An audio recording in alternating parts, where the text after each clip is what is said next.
Long time आयो है guys. ल यो चाहिँ ट्याक्क है रोमानियामा पनि यस्तो ठाउँ चाहिँ छ है, पुरै बस्ती पुरै गाउँघर हैन। यहाँ एउटा पण्डुबी आउँदैछ है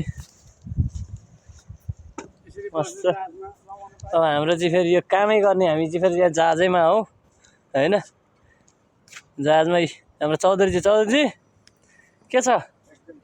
धेरै टाइम पछि ड्युटी आइयो, 4-5 दिनको छुट्टी पछि के छ त?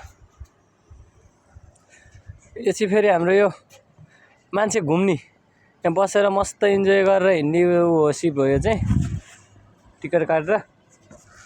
अनि यो चाहिँ हाम्रो फेरि काम गर्ने ठाउँ। यहाँ चाहिँ पुरै हाम्रो काम गर्ने ठाउँ। अहिले चाहिँ हामी पुरै नन स्टप जहाज बनाउने काममा बिजी छौँ हैन। अनि दाइ के छ त? जहाजमा के कस्तो गरिरहेको त हामीले? अब यो कहिले हामीले कहिले पठाउने हो त नर्वे? अब जानुपर्छ, हामी आफै साउला भनेर जान्छ। अब नर्वेको लागि फाइनल गर्न खोजिया, यो कहिले नर्वे जान्छ त? यो जहिले गए पनि जाउँ, कस्तो पन्ध्र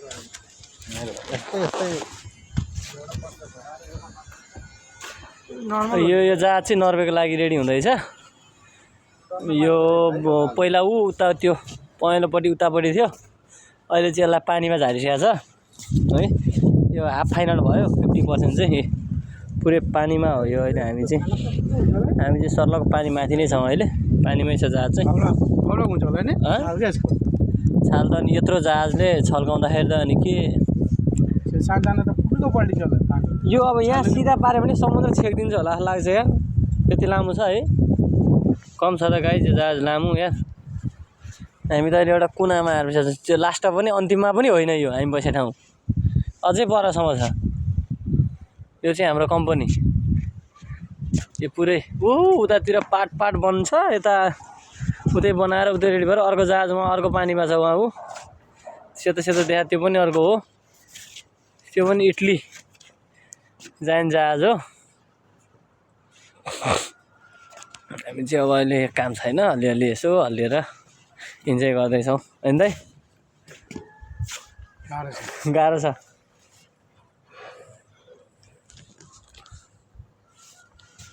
हाम्रो चौधरीले खोइ आज केही भनेन, के हो चौधरीलाई? के आज चिन्ता धेरै ठुलो लाग्यो क्या चौधरी सर?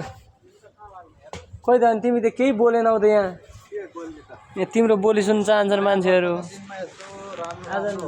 झन् त्यहाँ न्यू इयर, अनि के छ त न्यू इयरको प्लान? शान्त वातावरणमा मस्त भ्यू हेर्दैछु म तुलसाको। हामी अस्ति त्यो डाँडामा गएको थियौँ, अल रमाइलो। अस्तिको डाँडा चाहिँ त्यो हो वहाँ पर। अब यो मोबाइलबाट के देखिन्छ देखिँदैन यार। अब अस्ति गएको चाहिँ हामी त्यो माथि यो डाँडामा गएको थियौँ, रमाइलो भएको थियो। यहाँको हाइटली ठाउँ होला त्यो, तर त्योभन्दा हाइटली ठाउँ उतापट्टि पनि रहेछ। त्यो हो तर भने छैन। त्यहाँ त अब हामी पुग्नलाई पनि गाह्रै छ नि त यार होइन। यो चाहिँ नजिकैको, त्यहाँसम्म चाहिँ पुग्यो।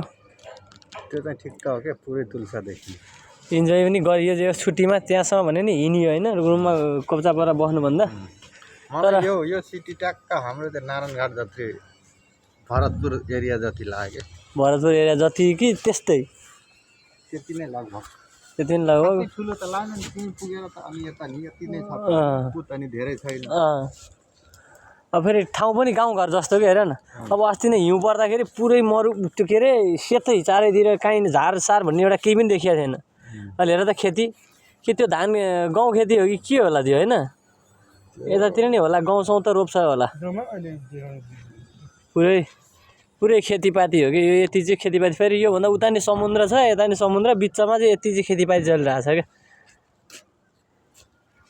भनेपछि नपत्याउँछ होइन। यहाँको फेरि नेपालमा घर घरमा बाइक भएको जस्तो यहाँको चाहिँ मान्छेको घर घरमा कार र एउटा यस्तो यो जहाज चाहिँ हुन्छ क्या, सानो सिङ्गल हिँड्नलाई। आफ्नो परिवार मात्रै हिँड्ने सिङ्गल खाल जहाज चाहिँ आफ्नो क्या, आफ्नो घर घरमा आउने। अब यहाँ पुल पनि कहाँ, पुलै छैन जस्तो लाग्छ यो ठाउँमा। त्यसको यहाँ वरपर टाढाबाट आउनुपर्ने रहेछ क्या। यिनीहरू यता मार्केट यता आउनु परेछ, सर्लक त्यही जहाज चढ्यो आयो। ल अब जाउँ, अब ड्युटीतिर लाग्यो, फेरि भेटौँला बिस्तारै। रमनियाको तपाईँहरू कता कता हुनुहुन्छ यसो कमेन्ट गर्नु यो ठाउँ थाहा छ भने तपाईँहरूलाई होइन